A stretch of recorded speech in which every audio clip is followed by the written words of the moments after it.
ಪ್ರಭು ಕ್ರಿಸ್ತರಲ್ಲಿ ಆತ್ಮೀಯ ಸಹೋದರ ಸಹೋದರಿಯರೇ, ಸಾಧಾರಣ ಕಾಲದ 5ನೆಯ ಭಾನುವಾರದಲ್ಲಿ ನಾವಿದ್ದೇವೆ. ಒಮ್ಮೆ ಮದರ್ ತೆರೇಸರವರನ್ನು ಕಾಣಲು ಅನೇಕ ಸಂದರ್ಶಕರು ಮತ್ತು ಕನ್ಯಾಸ್ತ್ರೀಯರು ಬಂದಿದ್ದರು. ಮದರ್ ತೆರೇಸ ಇವರನ್ನೆಲ್ಲ ಉದ್ದೇಶಿಸಿ ಮಾತನಾಡಿದ ಮೇಲೆ ಏನಾದರೂ ಪ್ರಶ್ನೆ ಇದ್ದಲ್ಲಿ ಕೇಳಬಹುದು ಎಂದು ತಿಳಿಸುತ್ತಾರೆ. ಮದರ್ ತೆರೇಸರವರ ಮುಂದೆ ಕುಳಿತಿದ್ದ ಒಬ್ಬ ಯುವ ಕನ್ಯಾಸ್ತ್ರೀ ಈ ರೀತಿ ಪ್ರಶ್ನೆ ಕೇಳುತ್ತಾರೆ. ಮದರ್, ನಿಮಗೆ ತಿಳಿದಿರುವಂತೆ ಜಗತ್ತಿನಾದ್ಯಂತ ಅನೇಕ ಕನ್ಯಾಸ್ತ್ರೀ ಮಠಗಳು, ಗುರುಮಠಗಳು ಮುಚ್ಚಿ ಹೋಗ್ತಾ ಇದೆ. ಕಾರಣ, ಕನ್ಯಾಸ್ತ್ರೀ ಮಠಕ್ಕೆ, ಗುರುಮಠಕ್ಕೆ ಸೇರುವವರ ಸಂಖ್ಯೆ, ಯುವಕರ ಸಂಖ್ಯೆ ಕಡಿಮೆಯಾಗುತ್ತಾ ಇದೆ. ಆದರೆ ನಿಮ್ಮ ಸಭೆಯನ್ನು ಗಮನಿಸಿದರೆ ದಿನದಿಂದ ದಿನಕ್ಕೆ ನಿಮ್ಮ ಸಭೆ ಬೆಳೆಯುತ್ತಾ ಇದೆ. ಅನೇಕರು ನಿಮ್ಮ ಸಭೆಯನ್ನು ಸೇರುತ್ತಿದ್ದಾರೆ. ಹೇಗೆ ನೀವು ಇವರನ್ನು ಆಕರ್ಷಿಸುತ್ತೀರಿ ಎಂದು ಪ್ರಶ್ನಿಸುತ್ತಾರೆ. ಆಗ ಮದರ್ ತೆರೇಸರವರು ನೀಡಿದ ಉತ್ತರ, ನಾನು ಅವರಿಗೆ ಪ್ರಭು ಕ್ರಿಸ್ತರನ್ನು ಕೊಡುತ್ತೇನೆ ಎಂದು. ಐ ಗಿವ್ ದೆಮ್ ಜೀಸಸ್ ಎಂದು ಉತ್ತರವನ್ನು ನೀಡುತ್ತಾರೆ. ಪುನಃ ಆ ಕನ್ಯಾಸ್ತ್ರೀ ಮತ್ತೊಂದು ಪ್ರಶ್ನೆಯನ್ನು ಹಾಕುತ್ತಾರೆ. ನೀವು ಹೇಗೆ ನಿಮ್ಮ ಕನ್ಯಾಸ್ತ್ರೀಯರನ್ನು ಮಾರ್ಗದರ್ಶನ ಮಾಡುತ್ತೀರಿ? ಹೇಗೆ ಅವರಿಗೆ ಸಲಹೆ ಸೂಚನೆಗಳನ್ನು ನೀಡುತ್ತೀರಿ ಎಂದು ಪ್ರಶ್ನಿಸುತ್ತಾರೆ. ಪುನಃ ಮದರ್ ತೆರೇಸ ನೀಡಿದ ಉತ್ತರ, ನಾನು ಅವರಿಗೆ ಪ್ರಭು ಕ್ರಿಸ್ತರನ್ನು ನೀಡುತ್ತೇನೆ ಎಂದು. ಆಗ ಪುನಃ ಆ ಕನ್ಯಾಸ್ತ್ರೀ, ಮದರ್, ನಿರ್ದಿಷ್ಟವಾಗಿ ಹೇಳಲು ಸಾಧ್ಯವಾ, ಸ್ಪೆಸಿಫಿಕ್ ಆಗಿ ಹೇಳಲು ಸಾಧ್ಯವಾ ಎಂದು ಕೇಳಿದಾಗ ಪುನಃ ಅವರು ನೀಡಿದ ಉತ್ತರ, ನಾನು ಅವರಿಗೆ ಪ್ರಭು ಕ್ರಿಸ್ತರನ್ನು ನೀಡುತ್ತೇನೆ ಎಂದು. ಪುನಃ ಆ ಕನ್ಯಾಸ್ತ್ರೀ ಕೇಳುತ್ತಾರೆ, ಮದರ್, ನಿಮ್ಮ ಸೇವೆ, ನಿಮ್ಮ ತ್ಯಾಗವನ್ನು ನಾವೆಲ್ಲರೂ ಕಣ್ಣಾರೆ ಕಂಡಿದ್ದೇವೆ. ಇದನ್ನು ಹೊರತುಪಡಿಸಿ ಬೇರೆ ಏನನ್ನ ನೀವು ಕೊಡುತ್ತೀರಾ ಎಂದು ಕೇಳಿದಾಗ ಮದರ್ ತೆರೇಸರವರು ನೀಡಿದ ಉತ್ತರ, I give them Jesus, there is nothing else ಎಂದು.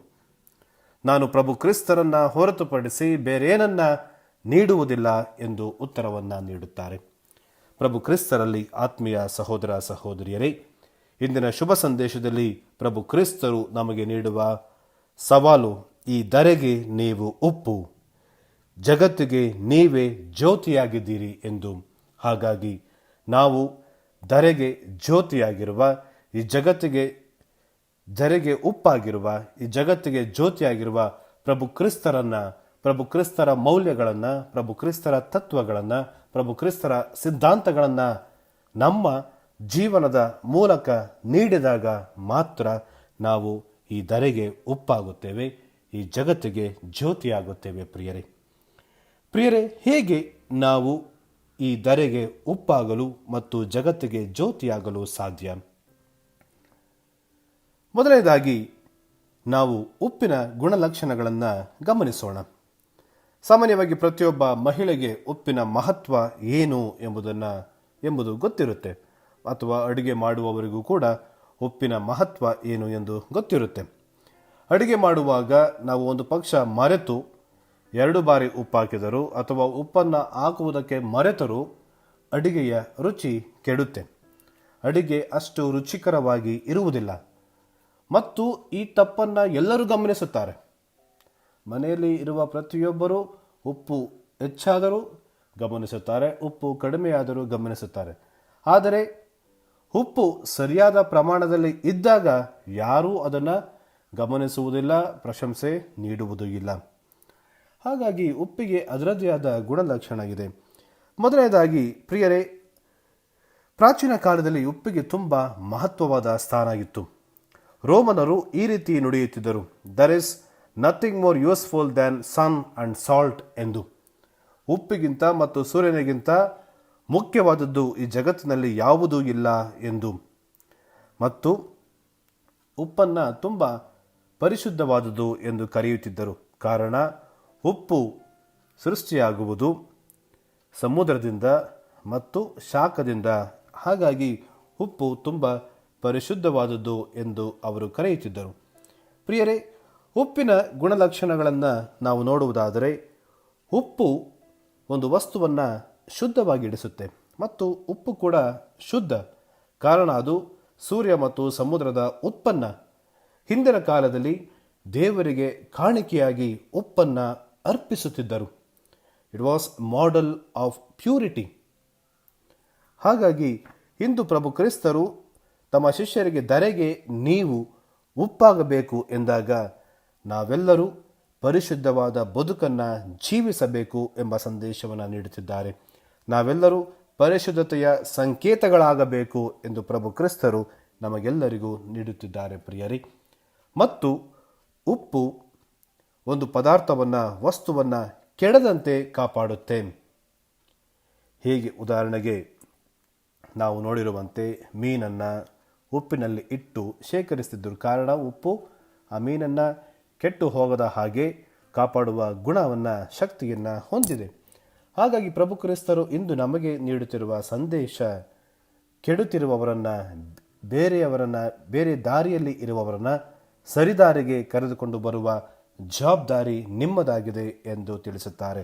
ಮತ್ತು our presence and life should be edifying to others. ನಮ್ಮ ಜೀವನ ಮತ್ತೊಬ್ಬರಿಗೆ ಮಾರ್ಗದರ್ಶನವಾಗಿರಬೇಕು ಎಂದು ಕ್ರಿಸ್ತ ನಮಗೆ ಇಂದು ತಿಳಿಸುತ್ತಾರೆ ಪ್ರಿಯರೇ. ಹಾಗಾಗಿ ಉಪ್ಪಿನ ಮತ್ತೊಂದು ಗುಣಲಕ್ಷಣ, ಉಪ್ಪು ಊಟಕ್ಕೆ ರುಚಿಯನ್ನು ತಂದುಕೊಡುತ್ತೆ. ಪ್ರತಿಯೊಬ್ಬ ಕ್ರಿಸ್ತನ ಹಿಂಬಾಲಕನ ಬದುಕು ಕೂಡ ಮತ್ತೊಬ್ಬರಿಗೆ ರುಚಿಯನ್ನು ನೀಡುವಂತೆ ಇರಬೇಕು. ನಮ್ಮ ಬದುಕು ಮತ್ತೊಬ್ಬರಿಗೆ ಪ್ರಯೋಜನ ಆಗುವ ಹಾಗೆ ನಮ್ಮ ಬದುಕನ್ನು ನಾವು ಜೀವಿಸಬೇಕು. ಪ್ರಿಯರೇ, ಆಹಾರ ಪದಾರ್ಥಗಳನ್ನು ಕೆಡದಂತೆ ಇಡಲು ಉಪ್ಪನ್ನು ಬಳಸಲಾಗುತ್ತಿತ್ತು. ಅದೇ ರೀತಿ ಕ್ರಿಸ್ತ ತಮ್ಮ ಶಿಷ್ಯರನ್ನು ಉಪ್ಪಿಗೆ ಹೋಲಿಸುತ್ತಾ ಮನುಕುಲದ ರಕ್ಷಣೆಯ ಕಾರ್ಯದಲ್ಲಿ ನಾವು ತೊಡಗಬೇಕು ಎಂದು ತಿಳಿಸುತ್ತಾರೆ. ಉಪ್ಪು ಎಂದಿಗೂ ತನ್ನ ಗುಣವನ್ನು ಅದು ಕಳೆದುಕೊಳ್ಳುವುದಿಲ್ಲ. ಅದೇ ರೀತಿ ನಾವು ಕೂಡ ಕ್ರಿಸ್ತನ ಹಿಂಬಾಲಕರಾಗಿರುವ ನಾವು ನಮ್ಮ ಒಳ್ಳೆಯ ಗುಣಗಳನ್ನು, ಮೌಲ್ಯಗಳನ್ನು, ವಿಶ್ವಾಸವನ್ನು ಕಳೆದುಕೊಳ್ಳಬಾರದು ಎಂದು ಕ್ರಿಸ್ತ ನಮಗೆ ಈ ಶುಭ ಸಂದೇಶದ ಮೂಲಕ ನಡೆಯುತ್ತಿದ್ದಾರೆ ಪ್ರಿಯರೇ. ಮತ್ತು ಎರಡನೇದಾಗಿ ಕ್ರಿಸ್ತ ನಮಗೆ ಹೇಳುವುದು, ಈ ಜಗತ್ತಿಗೆ ನೀವೇ ಜ್ಯೋತಿ ಎಂದು. ಎಲ್ಲ ಕಾಲದಲ್ಲೂ ಮಾನವ ಬೆಳಕನ್ನು ಹರಿಸುತ್ತಾನೆ. ಅಂತೆಯೇ ಬರೆದಿರುವ ರಕ್ಷಕನು ಯಹೂದ್ಯರಿಗೆ ಮತ್ತು ಅನ್ಯ ಜನರಿಗೆ ಬೆಳಕಾಗಿದ್ದಾನೆ ಎಂದು ಪ್ರವಾದಿಗಳು ಮೊದಲೇ ತಿಳಿಸಿದರು. ಬೆಳಕು ರಕ್ಷಣೆಯ ಹಾಗೂ ಜೀವದ ಸಂಕೇತವಾಗಿದೆ. ಉರಿಯುತ್ತಿರುವ ಬೆಳಕನ್ನು ಮತ್ತು ಬೆಟ್ಟದ ಮೇಲಿರುವ ಮನೆಯನ್ನು ಯಾರೂ ಮುಚ್ಚಿಡಲು ಸಾಧ್ಯವೇ ಇಲ್ಲ. ತಮ್ಮ ಶಿಷ್ಯರು ಬೆಳಕಾಗಿ ಎತ್ತರದ ಸ್ಥಳದಲ್ಲಿ ಸದಾ ಪ್ರಕಾಶಮಾನದಿಂದ ಉರಿಯುತ್ತಿರಬೇಕು ಎಂಬುದು ಪ್ರಭು ಕ್ರಿಸ್ತರ ಆಶಯವಾಗಿತ್ತು. ಪ್ರಿಯರೇ, ಯೋಹಾನನ ಶುಭ ಸಂದೇಶ ಅಧ್ಯಾಯ 1 ವಾಕ್ಯ 9 ನಾವು ನೋಡುತ್ತೇವೆ, ನಿಜವಾದ ಜ್ಯೋತಿ ಪ್ರಭು ಕ್ರಿಸ್ತರೇ. ಮಾನವರೆಲ್ಲರನ್ನ ಬೆಳಗಿಸಲು ಲೋಕಕ್ಕೆ ಆಗಮಿಸಿದ ಜಗಜ್ಯೋತಿ ಅವರೇ. ಆ ಜ್ಯೋತಿಯನ್ನು ನಾವು ಪರರಿಗೂ ನೀಡಬೇಕು ಎಂದು ಕ್ರಿಸ್ತ ಇಂದು ನಮ್ಮಿಂದ ಬಯಸುತ್ತಾರೆ. ಮತ್ತು ಯೋಹಾನನ ಶುಭ ಸಂದೇಶ ಅಧ್ಯಾಯ 8 ವಾಕ್ಯ 12 ನಾವು ನೋಡುತ್ತೇವೆ, ನಾನೇ ಜಗಜ್ಯೋತಿ, ನನ್ನನ್ನು ಹಿಂಬಾಲಿಸುವವನು ಕತ್ತಲಲ್ಲಿ ನಡೆಯುವುದಿಲ್ಲ. ಆದರೆ ಇಂದು ಅನೇಕರು ಅಂಧಕಾರದಲ್ಲಿದ್ದಾರೆ, ಕತ್ತಲೆಯಲ್ಲಿ ಇದ್ದಾರೆ.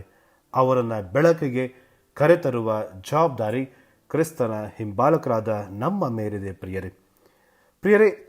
ಇದರ ಶುಭ ಸಂದೇಶದಲ್ಲಿ ಪ್ರಭು ಕ್ರಿಸ್ತರು ನಡೆಯುತ್ತಾರೆ, ದೀಪವನ್ನು ಹಚ್ಚಿ ಯಾರು ಮುಚ್ಚಿಡುವುದಿಲ್ಲ, ದೀಪ ಸ್ತಂಭದ ಮೇಲೆ ಇಡುತ್ತಾರೆ ಎಂದು ನಡೆಯುತ್ತಾರೆ. ಏನು ಇದರ ಅರ್ಥ? ಯೇಸುವಿನ ಕಾಲದಲ್ಲಿ ಪ್ಯಾಲೇಸ್ನಲ್ಲಿ ದೊಡ್ಡ ದೊಡ್ಡ ಕೊಠಡಿಗಳ ಮನೆಗಳಿದ್ದವು. ಕೊಠಡಿಗಳ ಮಧ್ಯದಲ್ಲಿ ಒಂದು ದೀಪ ಸ್ತಂಭವಿರುತ್ತಿತ್ತು. ಆ ದೀಪ ಸ್ತಂಭದ ಮೇಲೆ ಸುಮಾರು 8 ಲೀಟರ್ ಎಣ್ಣೆ ತುಂಬುವಷ್ಟು ಸಾಮರ್ಥ್ಯ ಹೊಂದಿದ ದೀಪವನ್ನು ಇಡಲಾಗುತ್ತಿತ್ತು. ಆ ದೀಪದಿಂದ ಹೊರ ಚಿಮ್ಮುತ್ತಿದ್ದ ಬೆಳಕು ಇಡೀ ಕೊಠಡಿಯನ್ನು ಆವರಿಸುತ್ತಿತ್ತು. ದೀಪದ ಬೆಳಕಿನಲ್ಲಿ ಜನರು ಎಲ್ಲ ಕೆಲಸಗಳನ್ನು ಮಾಡುತ್ತಾ ಇದ್ದರು. ಆ ದೀಪದ ಬೆಳಕು ಬೇಡವೆಂದು ಯಾವೊಬ್ಬ ಮೂರ್ಖನು ಮಾತ್ರ ಆ ದೀಪವನ್ನು ಮುಚ್ಚಿಡುತ್ತಿದ್ದ. ಮಿಕ್ಕ ಎಲ್ಲರೂ ದೀಪ ಸ್ತಂಭದ ಮೇಲೆ ಇಡುತ್ತಾ ಇದ್ದರು. ಹಾಗಾಗಿ ಪ್ರಭು ಕ್ರಿಸ್ತರು ಈ ಉಪಮೇಯದ ಮೂಲಕ ನಮಗೆ ತಿಳಿಸುತ್ತಿರುವುದು, ದೀಪಸ್ತಂಭದ ಮೇಲಿನ ದೀಪವು ಸರ್ವರಿಗೂ ಬೆಳಕನ್ನು ನೀಡಿದಂತೆ ಯೇಸುವಿನ ಶಿಷ್ಯರು ಬೆಳಕು ನೀಡಬೇಕು. ಅವರಾಡುವ ಪ್ರತಿಯೊಂದು ಮಾತು, ಕೈಗೊಳ್ಳುವ ಪ್ರತಿಯೊಂದು ಕೆಲಸವು ಪ್ರಭು ಕ್ರಿಸ್ತರಿಗೆ ಸಾಕ್ಷಿಯಾಗಿ ಇರಬೇಕು. ಅವರ ಜೀವನದಿಂದ ಪ್ರೇರಿತರಾಗಿ ಎಲ್ಲರೂ ಸ್ವರ್ಗದಲ್ಲಿರುವ ತಂದೆಯನ್ನ ಕಾಣಬೇಕು ಎಂದು ಪ್ರಭು ಕ್ರಿಸ್ತರು ನಮ್ಮಿಂದ ಬಯಸುತ್ತಿದ್ದಾರೆ. ಪ್ರಿಯರೇ, ನಾವು ಕ್ರಿಸ್ತನ ಹಿಂಬಾಲಕರಾಗಿದ್ದೇವೆ. ಕ್ರಿಸ್ತನಲ್ಲಿ ವಿಶ್ವಾಸವಿಟ್ಟಿದ್ದೇವೆ. ನಮಗೂ ಮತ್ತು ಇತರರಿಗೂ ಒಂದು ವ್ಯತ್ಯಾಸ ಇರಬೇಕು. ಇತರರೂ ಪಾಪವನ್ನು ಮಾಡುತ್ತಾರೆ, ನಾವು ಪಾಪವನ್ನು ಮಾಡುತ್ತೇವೆ ಅಂದರೆ ನಮಗೂ ಮತ್ತು ಇತರರಿಗೂ ಇರುವ ವ್ಯತ್ಯಾಸವೆಂದರೆ ಏನು? ಇತರರು ಹಾದಿ ತಪ್ಪುತ್ತಾರೆ, ಇತರರು ಸುಳ್ಳು ಹೇಳುತ್ತಾರೆ, ಇತರರು ಕೆಟ್ಟ ಕೆಲಸ ಕಾರ್ಯಗಳಲ್ಲಿ ಮಗ್ನರಾಗಿದ್ದಾರೆ, ನಾವು ಕೂಡ ಅದೇ ಕೆಲಸ ಕಾರ್ಯದಲ್ಲಿ ಮಗ್ನರಾಗಿದ್ದರೆ ನಮಗೂ ಮತ್ತು ಇತರರಿಗೂ ಇರುವ ವ್ಯತ್ಯಾಸವೇನು? ನಾವು ಇತರರಂತೆ ಜೀವಿಸಿದರೆ ಹೇಗೆ ಈ ಜಗತ್ತಿಗೆ ಜ್ಯೋತಿಯಾಗಲು, ಬೆಳಕಾಗಲು ಸಾಧ್ಯವೇ ಇಲ್ಲ. ಹಾಗಾಗಿ ಹಿಂದಿನ ಮೊದಲನೇ ವಾಚನದಲ್ಲಿ ಯೆಶಾಯ ಪ್ರವಾದಿ ನುಡಿಯುವಂತೆ, ಹಸಿದವರಿಗೆ ಅನ್ನ ಹಾಕುವುದರ ಮೂಲಕ, ನೆಲೆ ಇಲ್ಲದೆ ಅಲೆಯುತ್ತಿರುವವರಿಗೆ ಮನೆಯಲ್ಲಿ ಸ್ಥಳಾವಕಾಶ ಮಾಡಿಕೊಡುವುದರ ಮೂಲಕ, ಬೆತ್ತಲಾಗಿರುವವರಿಗೆ ಬಟ್ಟೆಯನ್ನು ನೀಡುವುದರ ಮೂಲಕ, ಕಷ್ಟದಲ್ಲಿರುವ ರಕ್ತ ಸಂಬಂಧಿಗಳಿಗೆ ಸಹಾಯ ಮಾಡುವುದರ ಮೂಲಕ ಮತ್ತು ಪ್ರಭು ಕ್ರಿಸ್ತರು ಮತ್ತಾಯನ ಶುಭ ಸಂದೇಶ ಅಧ್ಯಾಯ 5 ಬೆಟ್ಟದ ಮೇಲಿನ ಬೋಧನೆಯಲ್ಲಿ ಬೋಧಿಸಿದ ಹಾಗೆ ನಾವು ಜೀವಿಸಿದಾಗ ಮಾತ್ರ ಇತರರಿಗೆ ಬೆಳಕು ಮತ್ತು ಉಪ್ಪಾಗಲು ಸಾಧ್ಯ. ನಾವು ನ್ಯಾಯ ನೀತಿಯಿಂದ ಜೀವಿಸಿದಾಗ ಮತ್ತು ದಯೆಯನ್ನು ತೋರಿಸಿದಾಗ, ಶಾಂತಿಗಾಗಿ ಶ್ರಮಿಸಿದಾಗ, ಹಿಂಸೆಯನ್ನು ಮಾಡುವವರಿಂದ ದೂರ ಉಳಿದು ಶಾಂತಿಗಾಗಿ ಶ್ರಮಿಸಿದಾಗ ಮಾತ್ರ ನಾವು ಈ ಜಗತ್ತಿಗೆ ಜ್ಯೋತಿಯಾಗಲು, ಉಪ್ಪಾಗಲು ಸಾಧ್ಯ. ಹಾಗಾಗಿ ಈ ಬಲಿಪೂಜೆಯಲ್ಲಿ ಭಕ್ತಿಯಿಂದ ಪ್ರಾರ್ಥಿಸೋಣ. ನಮ್ಮ ನಡೆ ನುಡಿಯ ಮೂಲಕ ಹೇಗೆ ಮದರ್ ತೆರೇಸಾ ಪ್ರಭು ಕ್ರಿಸ್ತರನ್ನು ನೀಡಿದರೋ ಅದೇ ರೀತಿ ನಾವು ಕೂಡ ಪ್ರಭು ಕ್ರಿಸ್ತರನ್ನು, ಅವರ ತತ್ವಗಳನ್ನು, ಮೌಲ್ಯವನ್ನು, ಸಿದ್ಧಾಂತವನ್ನು ಪರರಿಗೆ ನೀಡುವುದರ ಮೂಲಕ ಈ ಜಗತ್ತಿಗೆ ಜ್ಯೋತಿಯಾಗೋಣ, ಈ ಧರೆಗೆ ಉಪ್ಪಾಗೋಣ. ಆಮೆನ್. ಪ್ರಿಯರೇ, ಈ ಚಾನೆಲ್ ಅನ್ನು ಸಬ್ಸ್ಕ್ರೈಬ್ ಮಾಡಿ ಪ್ರತಿದಿನ ದೇವರ ವಾಕ್ಯವನ್ನು ಆಲಿಸುತ್ತಾ ಅದನ್ನು ಇತರರೊಂದಿಗೆ ಹಂಚಿಕೊಳ್ಳಲು ನಮಗೆ ನೆರವಾಗಿರಿ. ಧನ್ಯವಾದಗಳು.